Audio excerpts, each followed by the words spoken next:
Diperbolehkan apa gimana tuh? Apa lebih panjang? Karena lebih panjang aja sih sebenarnya. Artinya kan kenapa yang kita salah kaprahkan adalah ketika kita punya permasalahan larinya bukan ke Al-Quran dan hadis. Kita cari sampai detik ini nggak ada kitab selain Al-Quran yang berani mengklaim dirinya sempurna secara penulisan dan bahasa.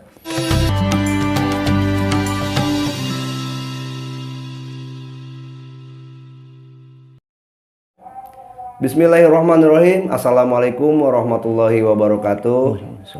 Gimana kabarnya pemirsa setia YouTube Masjid Ar-Rahman Karawang Official? Semoga kita selalu diberikan kemudahan, kelancaran, keberkahan oleh Allah Subhanahu wa taala. Amin. Amin ya Allah ya rabbal alamin. Seperti biasa, saya akan menemani santap sahur pemirsa setia semua di acara ngobrol bareng di bulan Ramadan. Dan seperti biasa juga saya Kang Wawan Gunawan dan sudah hadir Ustadz kita Ustadz Imron Rosadi. Alhamdulillah sudah hadir di pagi ini. Assalamualaikum Pak Ustadz. Waalaikumsalam warahmatullahi wabarakatuh. Untuk acara ngobrol kali ini kita akan membahas beberapa kajian yang mungkin sedikit agak seru nih yang harus dibahas nih. Sebentar lagi kan kita akan menyambut malam Nuzulul Quran ya Ustadz nih. Nah seperti biasa umat muslim kan memperingatinya dengan membaca Al-Quran secara bersama-sama atau Khatmil Quran ya namanya ya. Nah sebenarnya keistimewaannya itu seperti apa sih? Dan pahalanya tuh seperti apa gitu biar pemirsa juga bisa tahu. Ya, bismillahirrahmanirrahim. Alhamdulillahirrabbilalamin. Allahumma sholli ala sayyidina Muhammad wa ala ali sayyidina Muhammad. Tentang nuzulul Quran ya? Ya, nuzulul Quran. Nah, nuzulul Quran ini artinya turunnya Al-Quran.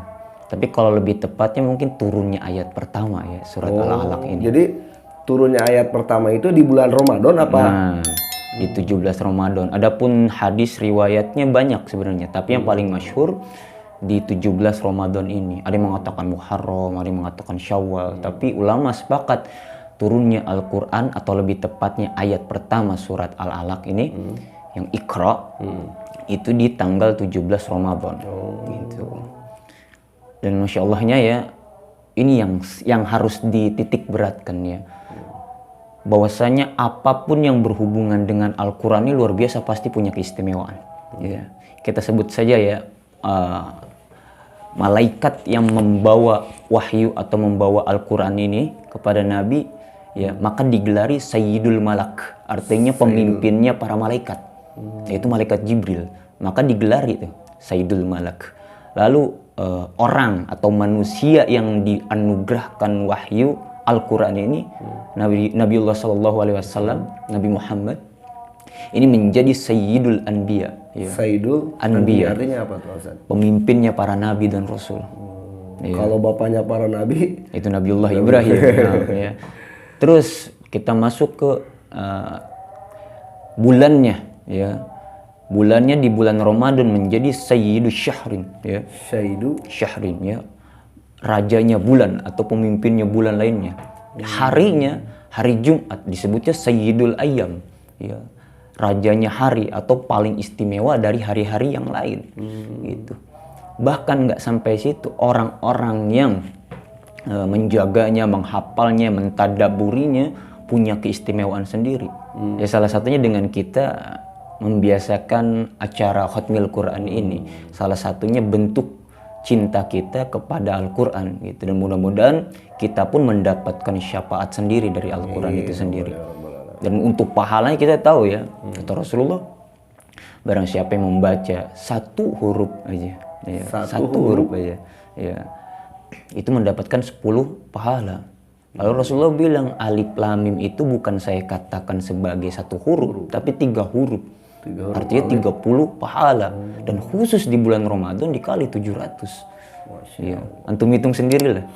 Nggak mungkin juga kita baca Al-Quran cuma alif lam mim. Insya Allah pasti lanjutan. Kalau misalkan tradisinya kan kita tadarus malam tuh. Kalau misalkan kita nggak tadarus malam tuh sayang banget ya. Makanya diadakannya Khatmil Quran ini khususnya mungkin di Masjid Ar-Rahman ya. Minimal kalau kita nggak terbiasa khatam misalnya sebulan pula ini minimal secara bersama gitu. Iya kita bersama khatam gitu. Maaf Pak Ustadz, saya potong sedikit ya. Kenapa saya mengambil tema di Hotmail Quran gitu? Karena kebetulan di malam Ahad sekarang ini kita akan mengadakan juga Hotmail Quran. Insya Allah. Sedikit sharing nih ya. Saya kan kurang hafal lah. Hotmail Quran kan ada 30 juz ya misalkan.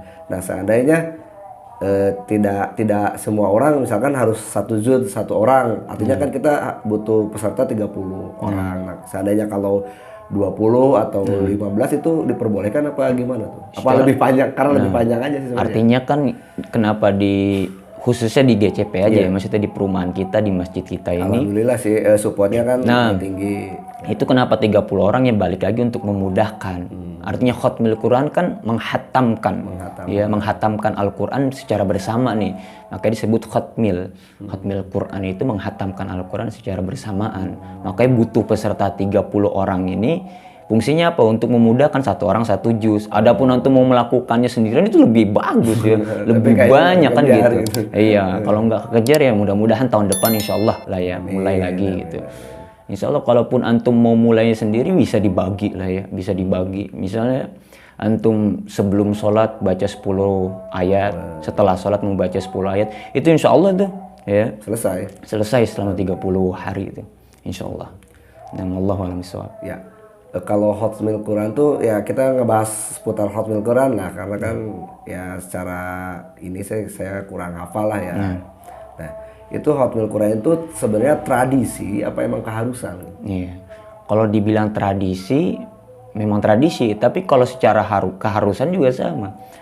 Ayat pertama kan berbunyi Iqra, artinya baca. Iya. Kita tuh diperintahkan untuk membaca.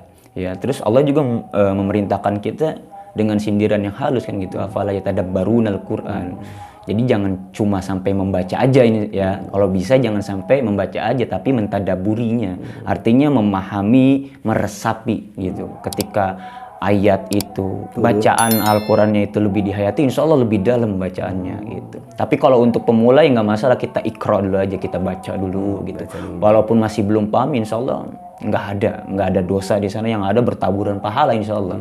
Jadi jangan pula nih punya persepsi atau paradigma dalam hati atau dalam pikiran bahwasanya kalau baca Al-Quran itu salah, kalau salah takut dosa. Nah ini yang bermasalah. Justru saya mau nanya seperti itu tuh Ustadz. Jadi kalau misalkan kita dulu lah waktu saya kecil, kalau misalkan kita baca Al-Quran dengan salah lah misalkan, kita bukan dapat pahala, malah kita dapat dosa. Nah paradigmanya nih buat saya sendiri jadi takut untuk baca Al-Quran. Nah itu yang harus kalau pengertiannya seperti apa sih? Nah ya insya Allah yang titik beratnya, kita harus ubah pemikiran itu bahwasanya jangan pernah takut salah gitu ya. Allah tahu ya niat kita, Allah tahu kapasitas keilmuan kita, khususnya dalam melapaskan dan melantunkan Al-Quran seperti apa. Walaupun secara hak setiap huruf di Al-Quran ini punya hak untuk dikeluarkan, punya pahala. Iya. Tapi kalau kita tahapnya masih belajar, insya Allah Allah memaafkan. Dan itu pun ada ganjaran sendiri. Katakanlah antum bacanya masih tersendak-sendak ya. Itu antum punya pahala tersendiri. Kalau misalkan or kan ya, suka dibulak-balik tuh gitu, takut salah, tajwidnya mungkin nanti dosa gitu. Tapi sebenarnya sih nggak dosa, malah dapat pahala ya. Allah tahu ya, kita nih sedang belajar gitu. Insya Allah Allah memaafkan, dan itu pun antum nggak disengaja buat salah kan, antum mencoba untuk belajar kan? Ya belajar untuk memperbaiki bacaan, dan itu pun punya pahala tersendiri di mata Allah Subhanahu Wa Taala. Insya Allah. Jadi bentar ya, saya potong sedikit ya. Jadi ini informasi sedikit aja, mungkin ilmu juga ya. Jadi kalau misalkan kita mau baca Al-Quran, jangan takut salah, karena kapasitas kita ya belajar. Intinya kita harus belajar terus.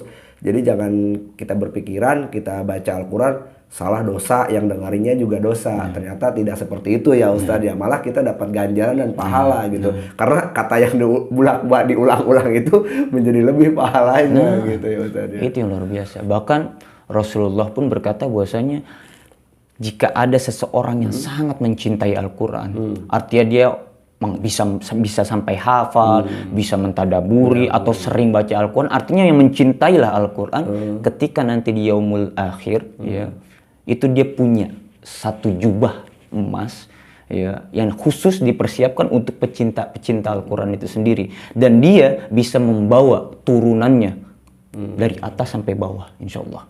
Gitu. Ya, sebagai umat muslim kan ini kan Al-Quran itu kan wajib kita tahu ya maksudnya ya. Nah ini tuh kita tuh benar-benar wajib harus tahu dan bisa mentadaburkan apa gimana kan kita masih belajar gitu.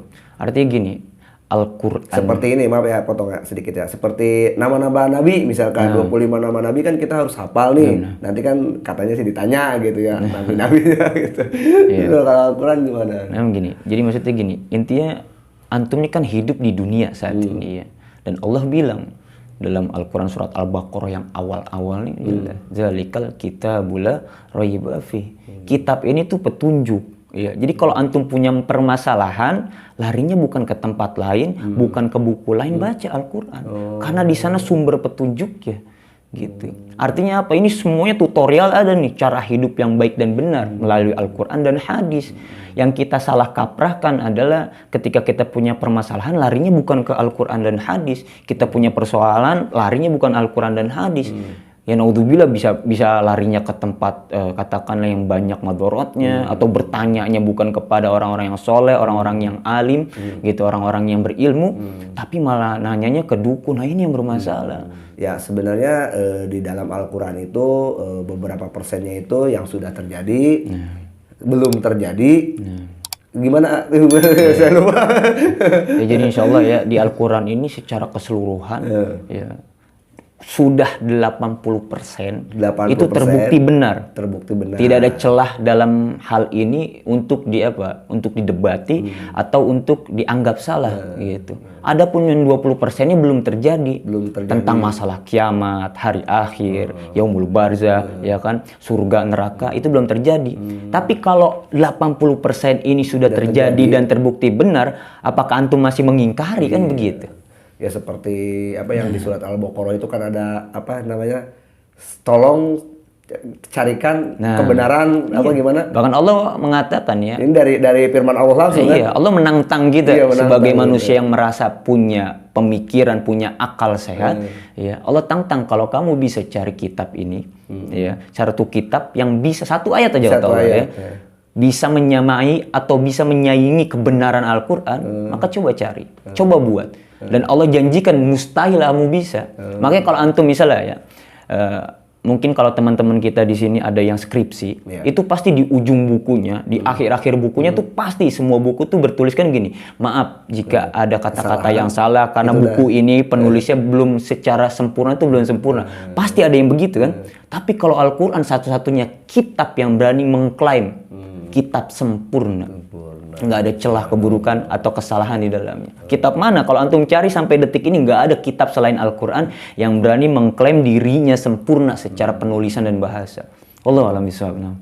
Oh, jadi kalau misalkan pemirsa YouTube Masjid Ar-Rahman Karawang Spesial tidak usah ragu untuk membaca Al-Quran atau mengamalkannya juga dan mentadaburkan, artinya memahami karena itu sebagian dari menjadi ganjaran tersendiri gitu.